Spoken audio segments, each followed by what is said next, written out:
in the garden today. I'm Liz Davey, and you're watching A Walk in the Garden on NCTV, Norfolk Community Cable Television. We're going to start here in my herb garden. I live here in Norfolk and have a variety of gardens that I enjoy working in, particularly enjoyable on a day like today. Nice temperatures, not too hot, lots of sun, and it's really a joy to work out in May. May is a beautiful month when things really start popping up and blooming, and it's really nice to be outside. Hard to go in on a day like today. I'm going to start doing some planting of new herbs in the herb garden. Every year I plant some new rosemary. Rosemary is a tender or half-hardy perennial. It is a perennial south of here, quite a bit south of here, maybe zone 7. We're 6B, which is a little colder than that, and probably it would be 7 to 8 where it will be hardy all year. So I either take it in or plant new ones every year. Keeping it over for the winter sometimes is successful and sometimes it's not. Sometimes if you cover it well, it will survive. It just depends on the winter. We had a really cold winter last winter. I forgot to bring the one I had in from the porch. Therefore, I'm planting new this year. And I'm just going to pop it in the ground. I've already started a little hole here. Rosemary will spread out over the summer. You can grow it in a pot, and then if you take it in, it will already be potted up, which is probably a good way to do it. This plant has some nice roots, which I'm going to just kind of loosen a little bit as I put it into the planting hole, and then fill in around it with the soil I took out.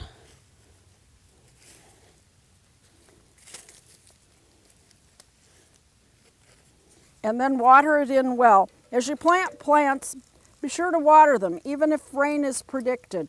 The water that you put in right away when you plant a plant takes the air out of the spaces around the roots. The plants need some air, but they don't need a lot of air pockets. And this will make it just right for them and get them off to a good start. You'll notice that the things we trimmed back, this is a lavender, probably could use a little more trimming, but they're starting to come up from the base. They took a hit again this winter because it was very cold, and they too are a little less hardy than many of the other herbs. I have another one to plant, and that's summer savory, or winter savory, I'm sorry. Summer savory is a tender annual herb. Winter savory is a perennial. And any of the perennial herbs, sage, mint, oregano, lavender, thyme, sage, any of those can be planted right now. You might want to wait a week or so to put in basil. It tends to be very tender. Also cilantro, plants, and you could plant parsley now. That would be fine. That's a pretty hardy annual. But you need to watch it with things that are very tender and tropical. Pineapple sage, lemongrass, lemon verbena, all those are really more happily grown in areas very far south of here. They'll grow well in the summer, but they're an annual for us, even though they're perennial in other places like California and Florida. But anyway, I'm going to put in the winter savory at this point, and this should be a plant that comes up again next year. Winter savory is a really good plant. The leaves go well with all types of beans as seasoning. If you're trying to cut down on salt and use some more herbs, winter savory is a good one to use with beans as seasoning. Again, I'm just going to pop it out of the pot. Sometimes you need to loosen the roots a little if the roots have grown through. This one has pretty robust roots on it. Again, I want to loosen those up a little bit. If the roots are wrapped around too well, they won't expand into the surrounding space as much, which is what you want them to do, and the plant will just kind of stay in one little pocket for the rest of its life, which means it will be a lot less hardy. You want the roots to spread out.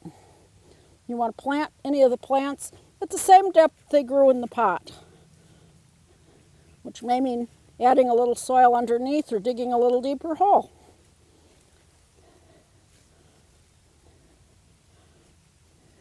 And we firm it in, but don't stomp it in. You want to leave some space around it so that its roots can expand. I'm going to put the tag back in on this one.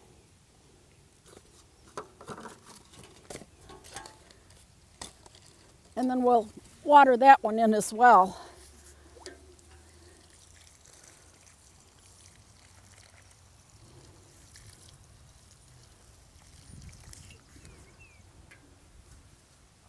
I'm still picking the sorrel, which is, as I pick it, growing new little leaves. The younger leaves are the tenderest, and also chives. I could start picking mint anytime. It's starting to develop, and the sage that we cut back is forming a lot of new leaflets, so that could be used as well. Thyme, oregano, nepentala, almost all the herbs. If you need a pinch, you can pick some right now. I'll be using the chives and the sorrel in the recipes that I do later today. Rhubarb is coming along pretty well. We'll have some of that soon. And fennel. Fennel's hard to see, I'm sure, for the camera because it is almost the color of the mulch. But it is a lovely licorice flavor plant, and you can use the leaves chopped finely if you want a little licorice flavor in something. Now let's move on to the perennial garden. For me, May is planting month, and that's when I buy new plants that I want to put into the garden. And I also divide some of my plants that have grown vigorously for the plant and bake sale that the garden club will be having on the 16th or 19th of the month. Sorry, 19th of May. It's a Saturday on Town Hill, and there will be lots of perennials for everyone. And I already have over 100 plants that I'll be donating to the sale, and other garden club members do also. So there's always room for a few new plants. And today I'm going to be planting an aster, a fall aster. Last year when we took pictures of this area in the fall, I noticed a lack of color down here for fall. I didn't really notice it before that because I wasn't just looking at pictures. And so this should help. This is an aster, and it'll have blue blooms. I don't know why it has a blue bloom now. Maybe it blooms the whole time. It's an aromatic aster. And I'm going to pop that in here and see if we can get some fall color from it. If this doesn't work, it will move to a new area next year. And again, I've already pretty much dug out the hole. This one too has roots that have spread. Sometimes if they've actually circled the plant, you can take a knife and make a slit right down the side to loosen them up so that they'll grow into your soil. This one likes plenty of sun, and it also should be pretty, it's a native type plant that should be fairly happy with dry conditions. So when we get a little drought this summer, which we no doubt will, again, I'll leave its plant there, move some of the rocks away from it, and water it in well. This is also a good time to move any perennials if you have some that you want in a different spot or want to divide them and put some in another spot. It's a good time to do it before they get too large. There tends to be a little more rain during this season. You do need to keep them watered until they really take hold. But it's a good time to move any perennials, which is why there are many, many plant sales at this time. And of course, all the nurseries have their plants out too. I hope to get all of my planting done by the end of the month. That's my goal every year, to have everything I wanted to plant planted by the end of May. The bulbs. We have a few late daffodils. That's one called Thalia, which has multiple blooms on each stem in white. They're almost gone, but Only the later ones are available now, and the early ones have gone by. So what I'm going to do is go through and just clip off the blooms. When a daffodil blooms, after the flower goes by, it forms a seed pod. And instead of letting them go to seed, I want the majority of the energy of the plant to go back into the root so that it will bloom next year into the bulb. So I will go through. It also makes them a little less unsightly. They will turn brown, and they need to turn brown. You need to wait with the daffodils until they brown out, and then you can pull the foliage. A lot of people braid it. They say that's not a good idea. The best thing you can do is plant something that will hide the foliage. And so in that effort, I have put a daylily in front of it. And hopefully the daylily will help hide that foliage. It will fall down a bit, and hopefully be at least partially hidden as it turns brown by the daylily in front of it. If you have bulbs in an area that's shady, some of the bulbs that grow in the shade a little better, hosta will work. They also cover the bulbs as they brown out. These are alliums, and I've planted a few of these throughout the garden. They'll have a big ball-shaped flower on them. A little later on, we'll watch it as it progresses. Again, this plant is now finished. We have some other types of bulbs that will also bloom. We can also do the same thing with the hyacinths. Again, just take off the bloom stalk. They tend to die back a little bit earlier. Other things are coming up.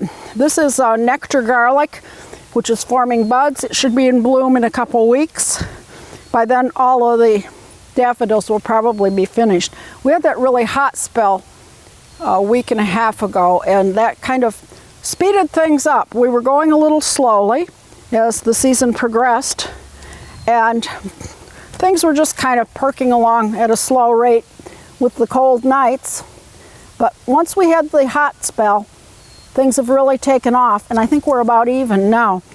We were behind as far as the growing season, but I think we've caught up at this point, perhaps exceeded it since it gets warm. Also, the tulips get deadheaded the same way. Just go through and cut them off, the little top part, after they've bloomed. And hopefully that will give the roots some extra power for next year. These are little miniature iris that are in bloom. I hope the camera can see those. If not, we'll get some pictures later. Some light tulips are just in bud. And these are a light daffodil. Many of the frillier ones and double ones are a little later. The roses that we pruned earlier are starting to put on a lot of new growth. So that should come up and be a good-sized small bush in another month or so. The tree peonies are budded.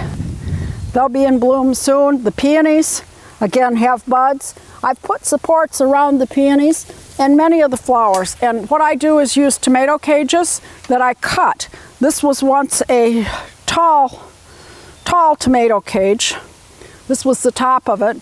And I used a bolt cutter to separate it at one of the joints to make several different size supports for the plants. And what I want to do is, peonies tend to flop when they bloom, so I need to put a support around it. I like the fact that the old rusty tomato cages just kind of get hidden as the plant comes up. You actually need to get your supports on soon. As you can see, I have trouble getting it back into the support sometimes if it gets too tall. And if you put them on right before the plant grows, it's a lot easier. Works well with grasses, peonies, chrysanthemums, anything that tends to be floppy. Some plants like to stand up straight, like the lilies, but others prefer to flop, and I don't like them to do that in the garden, mainly because they get mowed by the lawnmower, and that doesn't help much with their flowering if they're over the edge. I've taken out some plants. This is a Siberian iris, and I took out a bit of it because it was getting a little too big, and I'll put some compost in the area that I took out. Spread that around, and then I can plant something else in this area. The advantage of making your own compost is that you have some available 4 times like this when you need to spread it. I have plenty of violets blooming right now. A lot of people consider them a weed. I like them, and we're going to candy some violets when we go inside, which you can use. They are edible, and you can use them as decoration on baked goods pretty much the full season if you keep them in the freezer. The lily beetles, those lovely red beetles that consume the lilies and then lay eggs, and their larvae consume the lilies. And so I come out almost every day and check the lilies that are coming up to see if there are any of the beetles. Some lilies tend to be more attractive to them than others.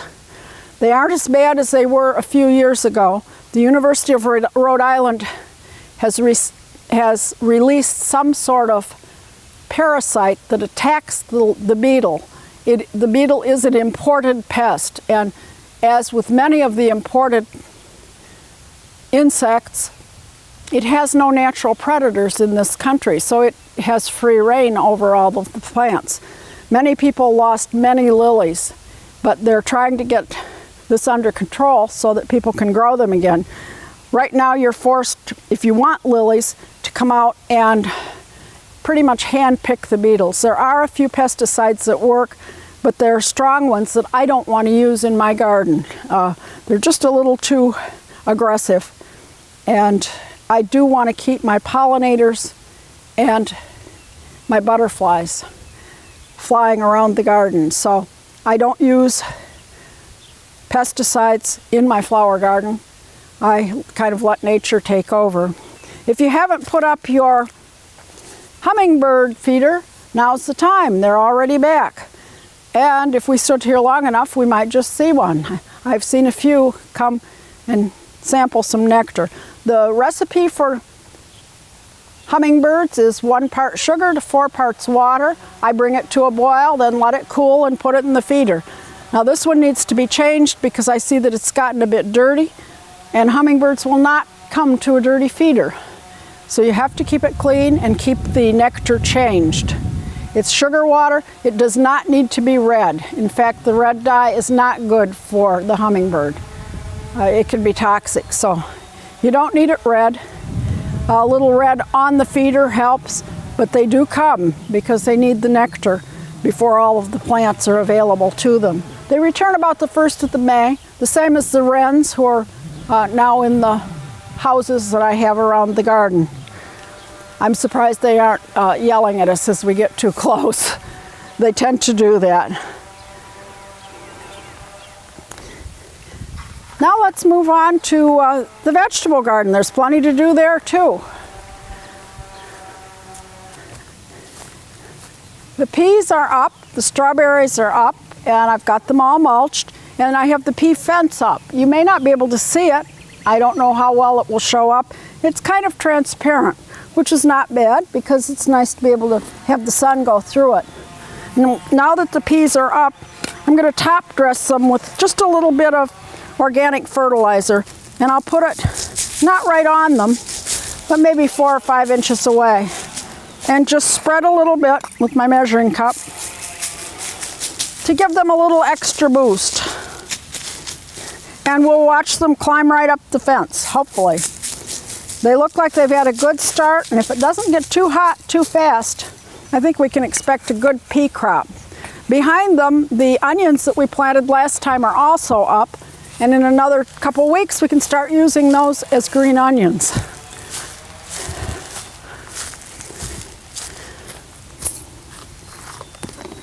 It's time to plant, and we can plant almost all of our seeds now.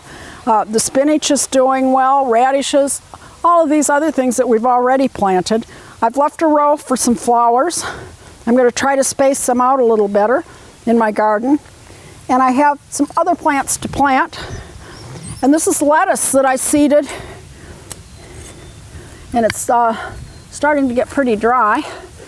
But I used old 6-pack holders. I cleaned them up and then planted a few lettuce seeds in each one inside, and then moved them out to my little shed that has a window.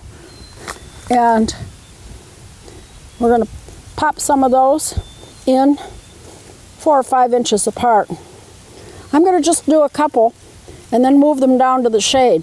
It's pretty sunny today. The best time to plant plants is in the evening, after the sun has gotten a little lower in the sky and it's a little cooler. But if I pot these up, and you can buy the lettuce too. We put some in pots last time, and this one, I'm just going to pot these in about 4 or 5 inches apart.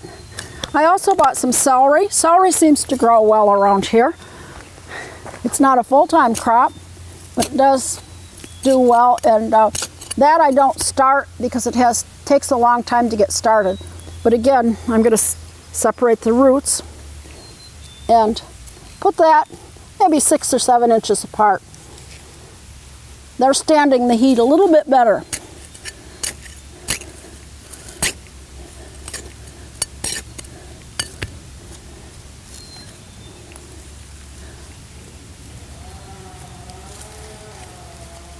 And I'll put my little marker here. I'll also write down in my garden journal plan where I have put these items so that I won't confuse it with parsley later on.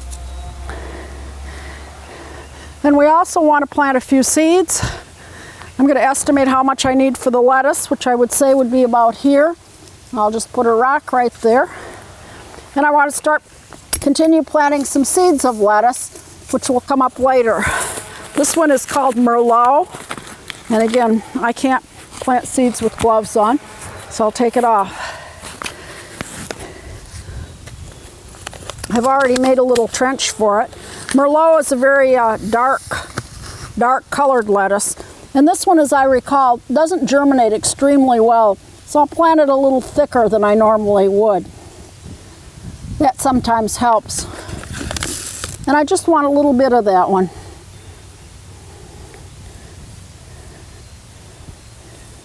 And again, we'll put some of the looser soil over it and pack it down. And I will probably put a stake in here, but for now I'm just going to put a little pile of rocks so that I know that ended the Merlot. I have a couple other kinds of lettuce. There are so many different kinds. This one I'm going to plant is Butter Crunch. This is like a bib, soft head lettuce. Head lettuce like you buy iceberg at the store, which is mostly water anyway, is not easy to grow in this climate. It has a fairly long season, and it's best grown in a greenhouse, I believe, or at least in another climate. But the soft head lettuce, like Bib and Butter Crunch, grow really well here and will give you enough for salads for quite a while if you keep planting them. And that's it. Planting short rows frequently is the trick to keeping your lettuce supply constant. I've done these two, and I'll go on to plant some black-seeded Simpson, which is a bright green lettuce, and then some red sales, which is a red tinged green lettuce. And we'll have a variety for salads in a very short time. The other thing I need to plant are the broccoli starts, and these I started inside. And I need to bring my shovel with me. My trowel.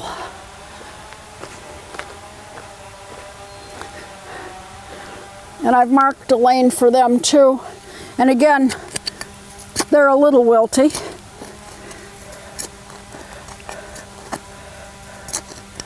So I'll just put in a few and then come back and finish. I left the water chamber underneath these. If you remember, we planted these in a pot that has watering system underneath. I'm going to plant these and leave a little well for some water. And again, try to get some softer soil in here. These will go about a foot to 18 inches apart. So we'll have quite a long row of broccoli. Not all of them will grow. Some succumb to bugs, some just refuse to grow. So I just plant a little more than I think I need.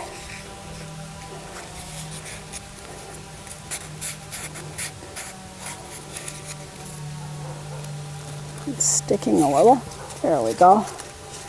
Each of these little cells has some good roots on it.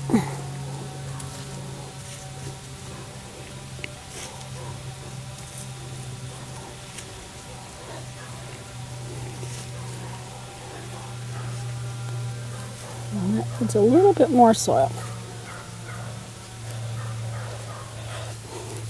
I'm going to water these plants in that I've planted.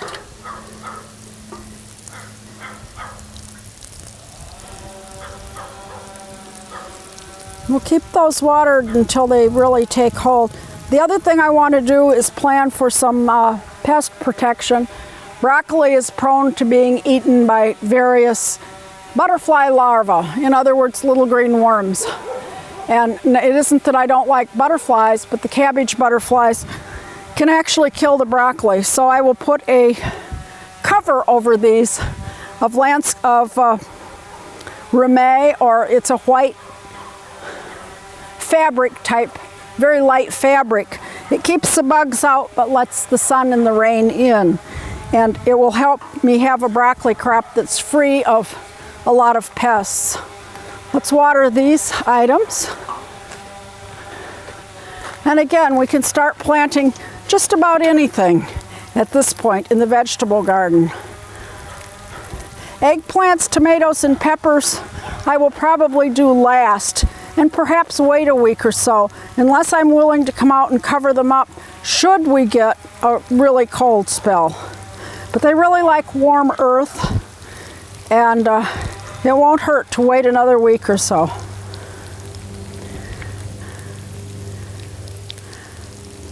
And again, I'm going to put these in the shade and plant them later. I have lots of little seedlings here to plant. I have some Brussels sprouts and some cabbage, and some annual or perennial flowers that need to be repotted. Always something to do out here in the garden. You'll remember we started a lot of these inside, and most of them grew. There are a few that didn't make it. They were seeds that had been saved in past years. Some were probably a little too old. Perhaps they were a little too dry. One never knows, but I do have some nice wildflowers here that can be replanted into my perennial garden, and vegetables that I can plant in my vegetable garden. Now let's take these into the shade and move down to the shade garden. Many people are discouraged when they find they have a lot of shade in their yard, and I find shade really lovely. It's a lovely garden to be in the first place, because when it's sunny it's a lot cooler in the shade, and there are so many plants, if you really start looking, that grow well in the shade. This is a dogtooth violet, which is a bulb that you plant in the fall, and it's a native plant, and I have several of them. I think they're really kind of cute. It's actually it's an orchid type bulb, and it does grow here. They look like little yellow orchids, and they grow well in the shade or semi-shade. And then they'll just go away. You don't have to do anything. They just disappear. We've talked about hellebores before, and I have a lot of those here and there. The other one is epimedium, which is the aristocrat of the ground covers, and it spreads very, very slowly, but it has these little bells. It's also called fairy bells, and it comes in different colors. This is a red and white one. They also are yellow, white, apricot, pink, all the shades in that family. There are no blue ones or purple ones, but there are a lot of those that you can plant. Of course, hosta grow well, and there are so many different varieties.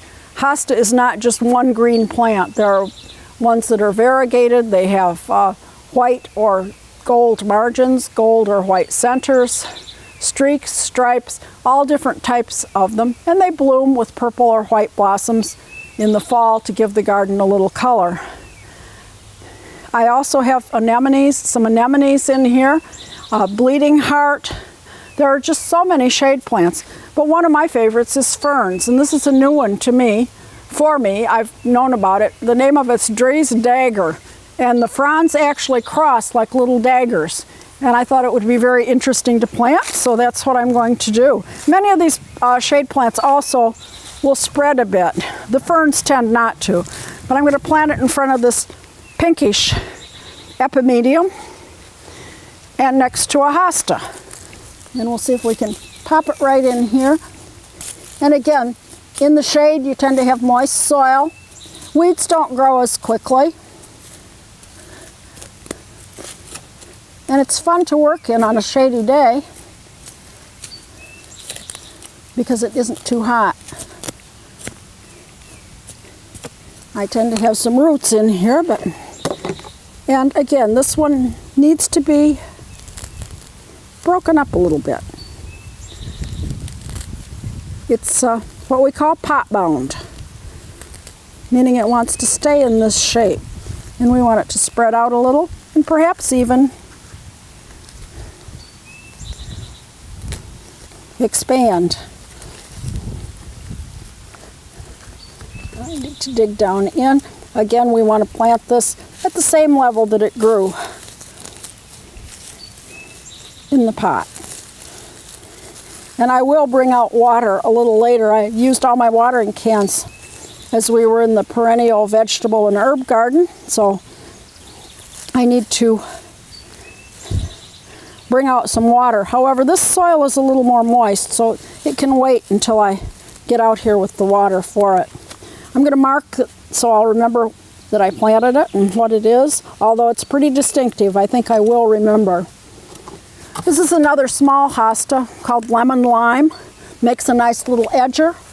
This is sea octopus, which is kind of twisty and turny.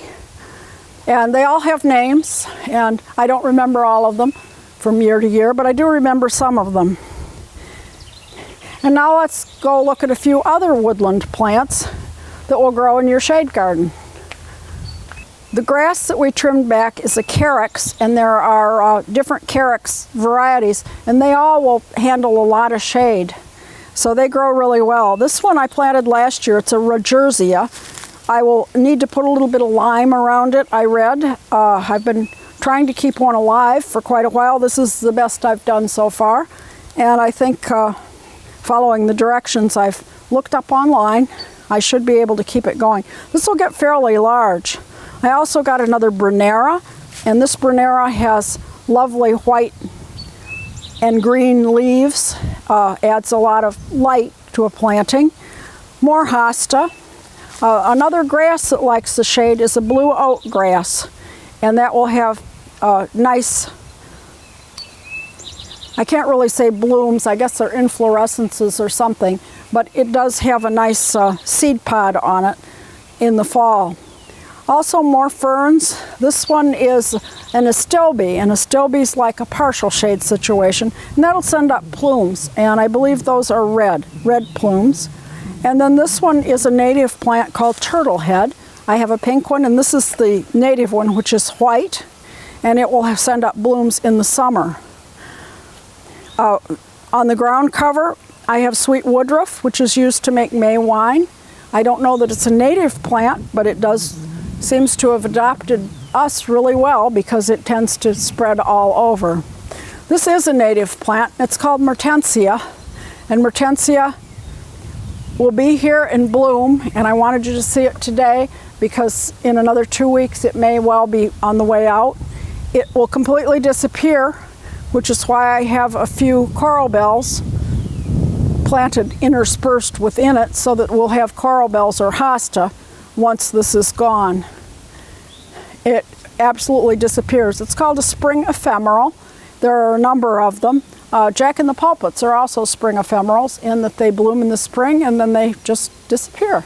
And I have a few jack-in-the-pulpits around, which I haven't seen. They tend to kind of move around the garden. Ferns, of course, are wonderful in the shade and very easy care. The deer don't seem to like them either, which is an advantage. And this is European ginger. And not that it's edible that I know of, but it does give a nice ground cover effect, and the shiny leaves are really pretty if it gets just a touch of sun. Again, several other hosta. So your options for shade are really endless. Don't be afraid of shade. Some people will cut down all the trees because they don't want shade.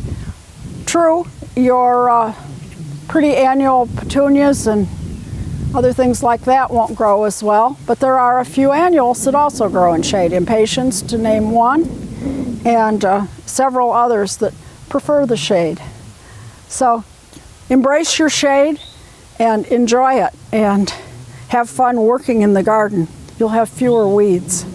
Now let's go inside and do a little cooking. In addition to growing things in the garden, I also like to cook with things I grow. And today I like to look up recipes and different recipes using things and make things that use some of the things that are in the garden.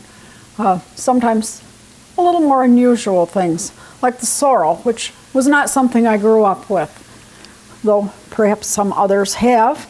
I didn't. And today I'm going to make a chickpea salad and put some sorrel in it. And I started with a can of drained chickpeas, or garbanzo beans, if you prefer to call them that. And I drained them and rinsed them well to get off any salt. We're going to add a few things to them. The juice of a lemon and a teaspoon of grated lemon zest. This is very finely grated. And I put it on wax paper and can put in a teaspoon. Sorrel has a very pungent lemony flavor, so this is going to have a real lemon punch to it. And then I'll add 3 tablespoons of olive oil. I'm going to use a rather rich and robust one.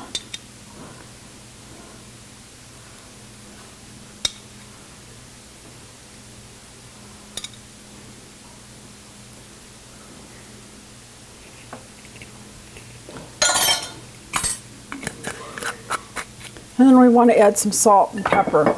And since I use a little less salt, rather than adding a half a teaspoon, I'm just going to add a few shakes of kosher salt and a few twists of pepper. We can always add some more of this later when we go to serve the salad, if you really prefer it. A little more on the pepper. Now, in an ideal situation, this could go in the refrigerator and marinate most of the day. Just the oil and the vinegar, or not vinegar, lemon juice, oil, seasonings, and the chickpeas. And then you would add chopped sorrel. They called for 7 ounces. I thought that was a little much, more than I wanted. So I have less, but I did augment it with some spinach that I had in the refrigerator, because I really didn't want as much sorrel flavor. So anytime you find a sorrel recipe, you can always use some spinach too. And 2 tablespoons of parsley.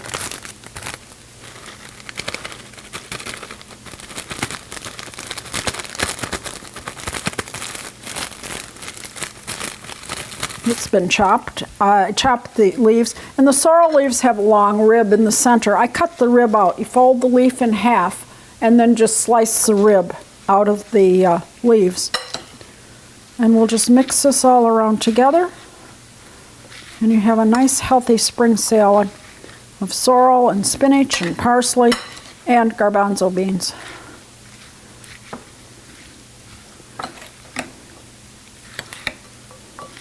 Ideally, you would mix in the greens shortly before serving.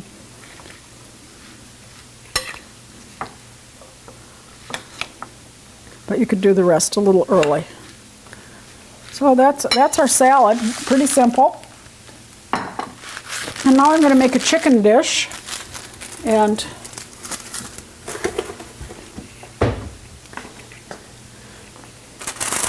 I'm going to start by heating up some oil in my frying pan.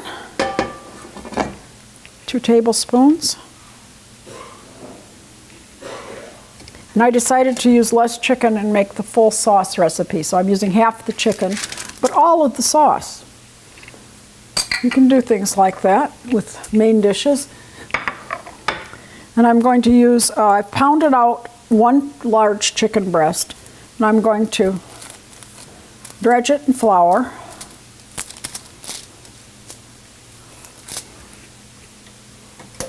Actually, I need it hot.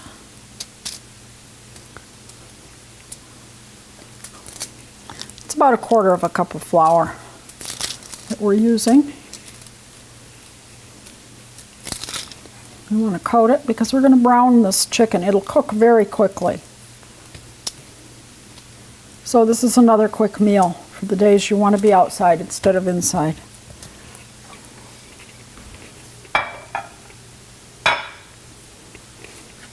And I'll salt and pepper the chicken as well.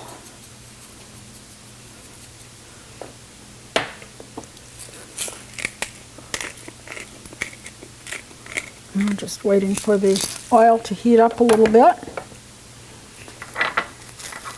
I can unwrap a few of these things.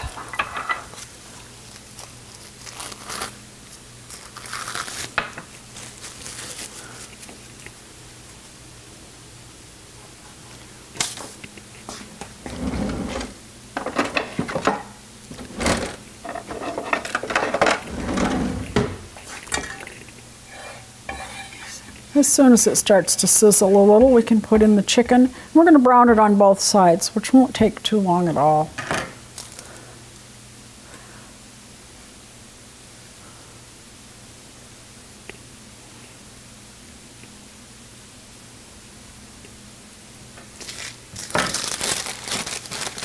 And discard the flour.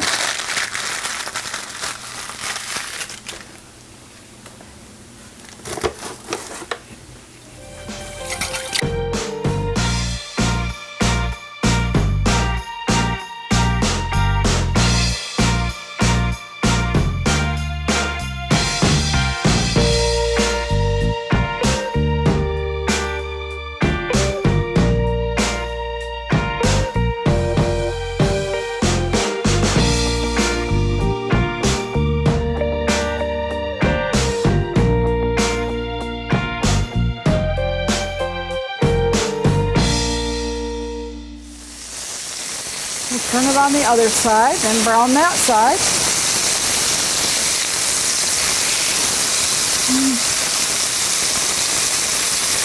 Chicken that's been pounded thin cooks very quickly, so if you are in a hurry, it's a good way to pre-prepare it. It also tenderizes it.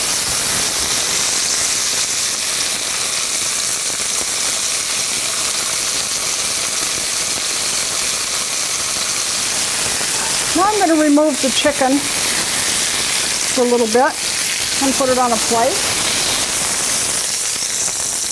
and add 2 tablespoons of chopped shallots. And we're going to let those cook a couple minutes until they just start to get soft.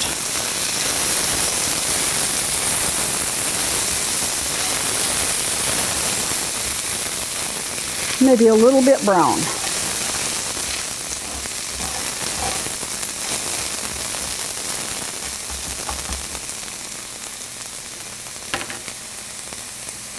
Then I'll add 1 tablespoon of flour and stir that around until the flour is coated with the remaining fat and juices in the pan. This will be a little bit of thickening for the sauce for the chicken.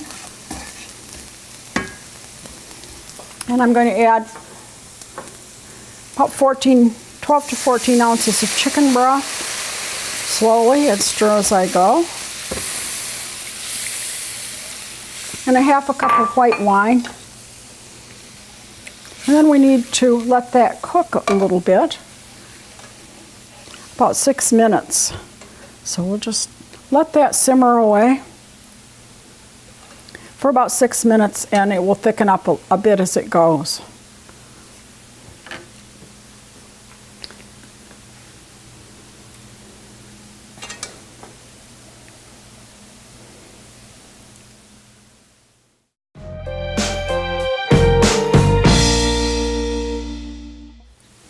I'm going to add the chicken back into this mixture and turn it to coat it a little bit, and then we'll just let this simmer for a while to reduce down and get some of the good flavors into the chicken itself.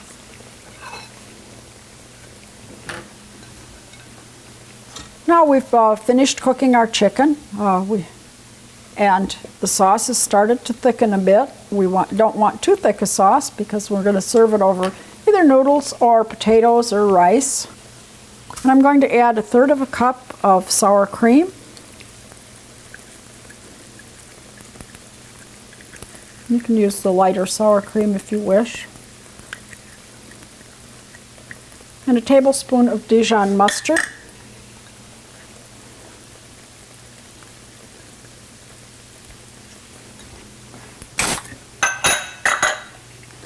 And we'll stir that around in the pan to make our sauce.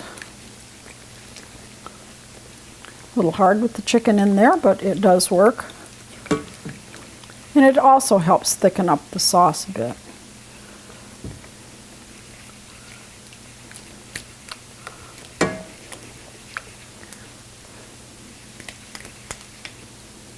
And I'll again turn the chicken to coat it with the sauce.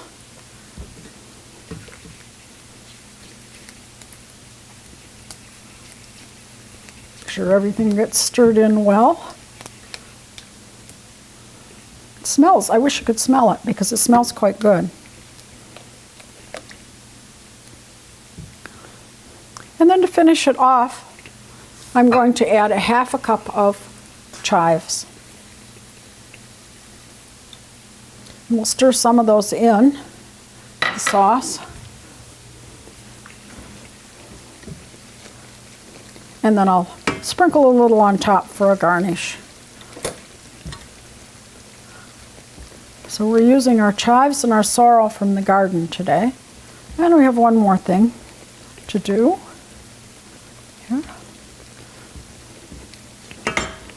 And the chives are also going to give it a bit of an onion flavor. Sprinkle a few more on top. And then we'll put that up there for serving. And I would serve that over noodles or rice or even potatoes. Now, when you have chopped chives, you've got extra chopped chives, the good thing to do to preserve them is to just put them in a container and airtight and freeze them. And then you can keep adding to this if you have extra as you go along through the chive season, which is about the month of May. And then you can use them all winter. Just as is, you take them out of the freezer and use them while they're still frozen. They'll thaw very quickly. And this is a good way to keep some chives on hand if you want to make biscuits and put chive and cheese in them, or sprinkle a little on something. Throughout the season, you'll have them in the freezer to use. The next thing I want to do is candy some violets, and I usually do this every year, but I'm going to do it again because not everybody sees it every year. And I've picked a bunch of the violets that are outside, and what I do is I use a meringue powder because you could use egg white, but I don't find egg whites too safe, so the meringue powder is a processed pasteurized product, which is basically egg white. And you mix it up, a teaspoon of meringue powder to a tablespoon of water, and you will have the equivalent of 1 egg white. And then I have fine sugar, and this is sometimes called quick dissolve, super fine, or even bar sugar, because it dissolves rapidly in a drink, a beverage. So we use that, And then I coat each violet using a little paintbrush.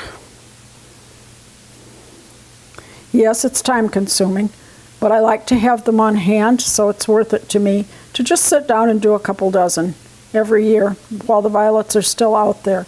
You want to catch both sides.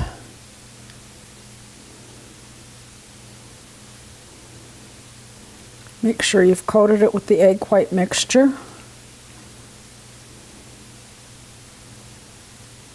And then dip it into the extra fine sugar so that it's completely coated on both sides. You really want to get it coated. And then I put it on a wax paper, and I'll just keep doing this with all of them as I go. It doesn't take too long. If you're watching TV or something, you can do quite a few in a short time.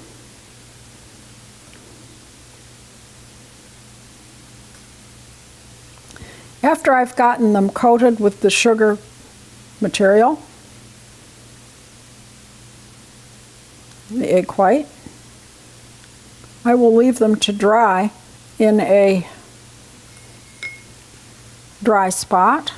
I usually put them in an oven that isn't turned on, or the microwave, or when it's not in use, or a cupboard.